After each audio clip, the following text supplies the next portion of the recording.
Let's hear it, Tampa Bay. The hottest city in America. It makes you absolutely world class. A national map of sustainable communities. It all starts in Tampa. This is the stuff that makes Tampa the place you want to live. For the win.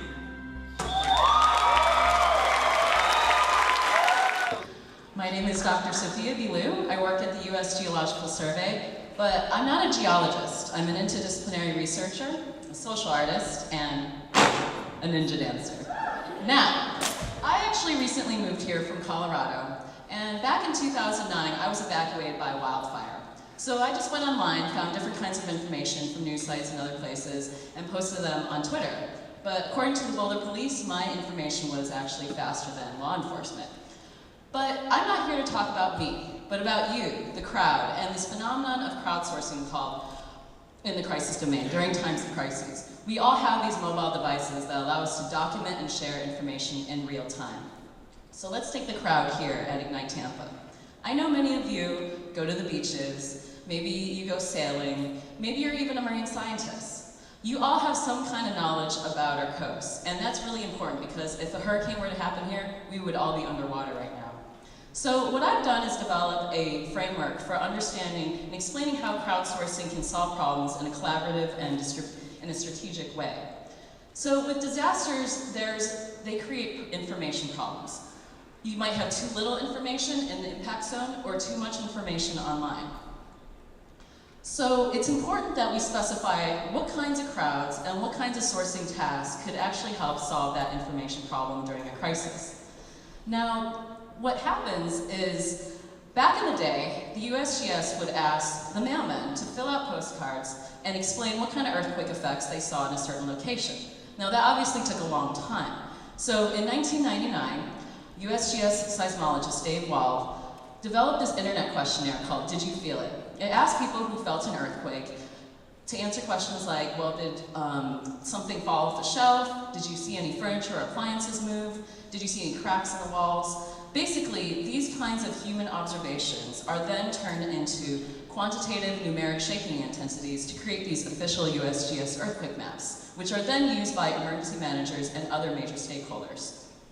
Now, back in 2009, USGS seismologist Paul Earle began the Tweet Earthquake Dispatch Project.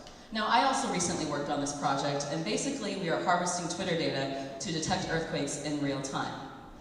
Now, it's a very simple detection system. It uses this algorithm that compares the short-term over long-term average of earthquake-related tweets per minute. So if there's a huge spike in earthquake tweets, then we think it's an earthquake. So let's take, for example, the 4.0 magnitude earthquake that hit Maine just this past October. Now, we are over 2,700 tweets per minute. We received our alert 39 seconds after it hit Maine, and we guessed that it was near Portland, Maine, which is just 32 kilometers from the epicenter. Now, our TED alerts are fast, sometimes faster than seismometers. So this red circle shows the location of a P wave when I received this TED alert. So I received this alert before thousands of other people received this alert, before they just felt this earthquake outside of that circle. So if we compare our alert to a nearby seismic station, our alert came much faster than even the S wave that reached that seismic station.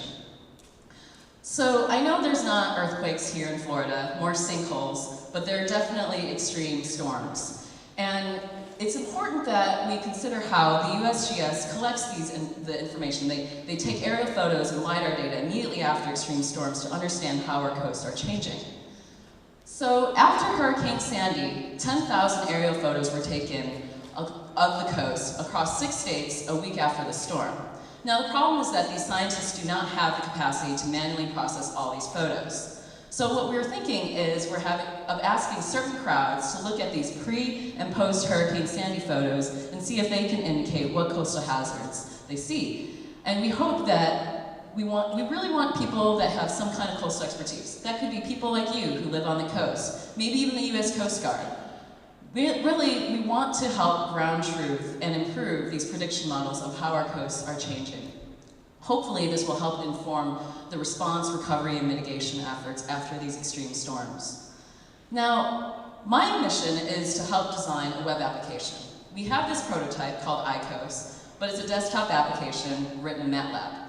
So any of you web developers out there that are interested in collaborating on this project, please come find me. Because crowdsourcing is about collaborating. We all can participate in crisis crowdsourcing and help save lives, because we all have some kind of expertise. So if you care to collaborate, please come find me, because I'll be sure to offer you some elixirs, stickers, and chocolate in return. Thank you.